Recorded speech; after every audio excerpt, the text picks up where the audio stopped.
Good morning, everybody. He's just doing the moonwalk.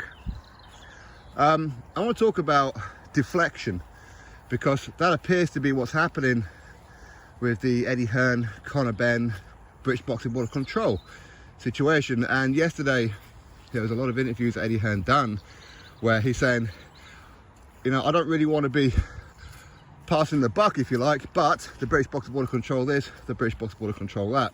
So I noticed it, and a lot of you did as well, that a lot of it does seem to be deflection from Eddie Hearn's part onto the British Boxing Board of Control. Now, one thing I didn't know until yesterday was that the promoter cannot pull a fight. The only people who can pull the fight or stop fights happening are the sanctioning bodies, i.e. in this case with Conor Benn and Chris Eubank Jr., the British Boxing Board of Control, or the fighters. Apparently the promoter cannot pull the fight. I didn't know about that. I don't know if that's true. Maybe other promoters out there can enlighten us as to whether or not that's true. Now, to deflect onto the British Boxing Board of Control, do they have blame in this whole saga? Yeah, of course they do. Of course they do. Do they care? And should they have stopped the fight earlier? Yeah, probably. Yeah, you would have to say that they probably do. Especially knowing that there's a second test that they didn't act upon. So Conor Benn fails the VADA test before the one, a few weeks before the one that we all found out about in the press. And the board did nothing. They could have pulled out then, but they didn't. So yeah, they have a lot to blame on it. And the fact that they didn't pull out the fight until about, what, 2-3 days before the fight date. When a lot of people had booked tickets, trains, coaches, whatever, hotels, when a lot of that could have been avoided had the British Boxing Board of Control acted more promptly. So yeah, the British Boxing Board of Control do have a lot to blame on this one. Now, I don't know what the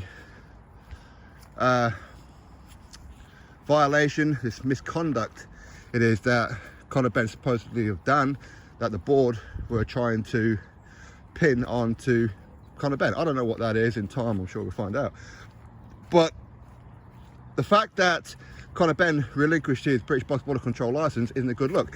Again, see, a lot of it is deflection to get away from the fact that Conor Benn did actually have something in his system. Okay. Now, as far as the board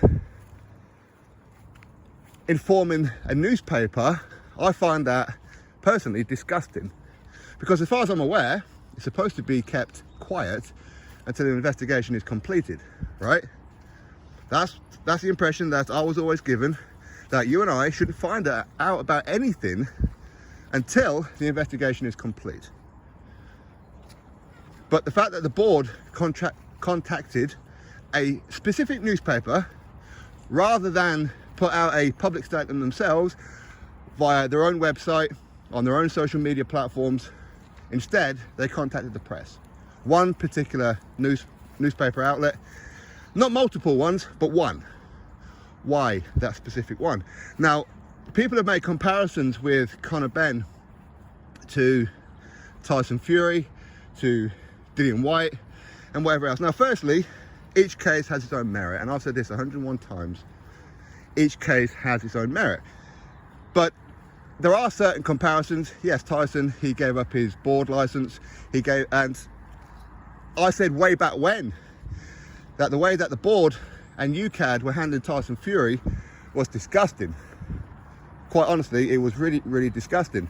I felt that they were using Tyson Fury as a marker point, if that's the right word, to say, this is Tyson Fury, the unified heavyweight world champion who had just defeated Vladimir Klitschko. This is what we're going to do to him. Imagine what we could do to the rest of you if there's a failed UCAD test. Now, what makes it worse, in my opinion, when it came to Tyson Fury, was the fact that they didn't do anything for 16 months, right? That's the impression that I'm given with all of it. So in theory, they allowed him to fight Christian Hammer and then go fight Vladimir Klitschko when he should have been on a suspension at that point, right? Or at least had the investigation done and allowed Tyson Fury to clear his name. So I felt that they'd done Tyson Fury dirty on that one. I really do. people want to make comparisons to Dillian Whyte. Well, Dillian Whyte, thankfully, cleared his name. He did. I know there's conspiracy theorists out there. People, listen, there are a lot of people out there who want matchroom fighters to be guilty of these PED situations. They want to throw the book at Eddie Hearn. They have their own agendas. But if it was a fighter that they like on another platform, another promotional company, they'll be a little bit more lenient, right? It is what it is. And I said that Dillian Whyte is clean. I said that. You think that I'll come out and say that, comprehensively say he's innocent, if I felt that there was a chance that he wasn't? No. And it's got nothing to do with the fact that, you know, I speak with Dillian and what have you. Nothing to do with that. Nothing to do with that whatsoever. If I felt that he was guilty, I would have said, listen, man, it ain't looking good for you. All right? But thankfully, you always do that. You get the lead tangled up. Now, with Dillian, again, you see, going back onto the point of the British Box Board of Control, who apparently contacted the newspaper over Conor Benn. Now, I said way back when that Dillian Whyte looks like that he was sabotaged. Because again, we shouldn't have found out about Dillian Whyte until after the investigation. Not my rules, okay? I don't agree with those rules, but these are the rules. So Thomas Hauser, who put out that article about Dillian Whyte having an adverse finding within UCAD, how did he find out about it? When the only people who knew about it was Dillian Whyte, Eddie Hearn, and the British Box Board of Control. Do you think Dillian Whyte or Eddie Hearn would have contacted the press? Do you? No. So I said back then, the receipts are looking like it was probably from the British Box Board of Control, especially when you have somebody like Charlie Giles on the board, who would have been fully clued up with what's happening with UCAD, a guy who's the chairman of the British Box Board of Control, who's also on the WBC committee. This is the time when Deontay Wilder and Tyson Fury wanted not only a second fight, but agreed to a third fight. Dillian Whyte becoming mandatory by defeating Oscar Rivas, that does what? It gets in the way of that third fight. Now, ultimately, COVID put the brakes on that one for a while, but before that period, what happens? Dillian Whyte fails a UCAD test, right? He passes all VADA, but he fails a UCAD test. Then Charlie Giles, the WBC then suspend Dillian Whyte until the investigation is complete. In the meantime, Charlie Giles, British Box Board of Control chairman, petitions for Tyson Fury to replace him as mandatory. Why? It allows the fights between Fury and Wilder. Now, I'm not saying it's Charlie Giles, I'm not saying it's British Box Board of Control, but if the board are in fact contacting newspapers, you have to ask the question, was it them who contacted Thomas Hauser or whoever as a way to sabotage Dillian Whyte? Now you could say, but they allowed Dillian Whyte to fight. Now, luckily, Dillian Whyte did prove to be innocent. And he did.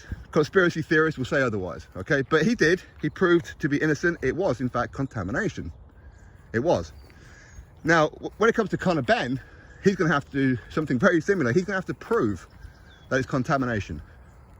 That's what he's going to have to do. But the fact that he's got two, any good look. Now, luckily for him, I say luckily, I mean, there is no luck where all this is concerned, but luckily for him, those two tests are for the same substance. Imagine had it been a different substance. But like, yo, what are you doing? Now, I don't know about you lot, I've never heard of professional boxers using this woman's fertility drug. I've never heard of it. When usually a fighter pops is for things like clenbuterol. Yeah? It's for things like Danabol, it's for whatever, okay? Nandrolone. That's usually what it is. A women's fertility drug ain't used. So yeah, there's a part of me that's going, well, maybe there is some contamination with Conor Benn. And I understand, a lot of people out there are Wikipedia experts on this particular performance enhancing drug. I ain't no expert. You lot will know far more about it than what I would. You would. But hopefully Conor Benn does prove himself to be innocent, and I hope that he does. I hope that he does. But yes, there are deflection tactics coming from Eddie Hearn, trying to blame the British Box Border Control, so they should have acted sooner. But at the same time, Eddie Hearn has to take a huge chunk of this blame because he was trying to get the fight on, knowing that there were 2 failed tests. Now, he was leaving it up to Chris Eubank Jr. as to whether or not you want to continue with the fight. You don't give the fighter that option. You take that option away from him, because the fighter will want to get paid, especially this kind of fight where he's going to be very, very confident of defeating Ben, regardless if Ben is on performance enhancers or not. So you take that away from him, but he didn't want to. He was trying to keep the fight on through a loophole. Now, he can look back and say, yeah, you know what, maybe we should have acted a little bit different. Yeah, you should have acted a little bit different. You definitely should have done. When the first test came back with Conor Benn, you should have acted. And the statement coming from Conor Benn gives me the impression that they just went, oh, well, it must be a mistake, carry on as you were. So again, what's the point in having VADA? People say how, Eddie Hearn was saying how they employed VADA for this fight. They insisted on VADA. They didn't have a fucking choice. They had no choice but to have VADA. Conor Benn is ranked in the top 15 of the WBC in the welterweight division. Chris Eubank Jr. is ranked in the top 15 of the WBC in the middleweight division. They both have to have been in VADA. It's not like they didn't have to, they had to.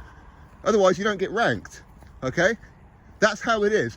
Now, if he'd have said that we pay for additional testing to ensure that there's testing, okay, cool. Okay, I can look at that and go, fair play. Because with VADA, like UCAD, they won't necessarily turn up, or they could turn up 101 times during that camp. They could. But if they're going to pay for VADA to ensure that they turn up, okay, cool. But again, you have to ask the question from VADA, why did it take so long to come back with test results? Why does it take so long? It's ridiculous. Why is the B sample not being tested? Now, there was an incident with another sports person who did have this particular substance in his body, cyclist, old man, like 90 years old or something. But it turned out that he had accidentally ingested something from food or whatever, something to do with his diet. Maybe this is the same thing with Conor Benn, maybe. And I know Eddie Hearn's talking about the scientists and whatever else. Again, you can get these scientists to point out the negatives, if you like. To point out, say, well, this particular thing has to be taken in these particular times for these particular reasons, and this is what it does for you, blah, blah, blah. But then leave off a lot of the other stuff. Yeah, you can. Who's going to come out after being paid by Matchroom, by Conor Benn, or whoever, to come out and say, yeah, without a doubt, this is something that Conor Benn has definitely ingested on purpose? Well, if you're going to come out and say that, you know what, we're going to use another scientist, right? So that's why I don't like the fact that he gave up his license.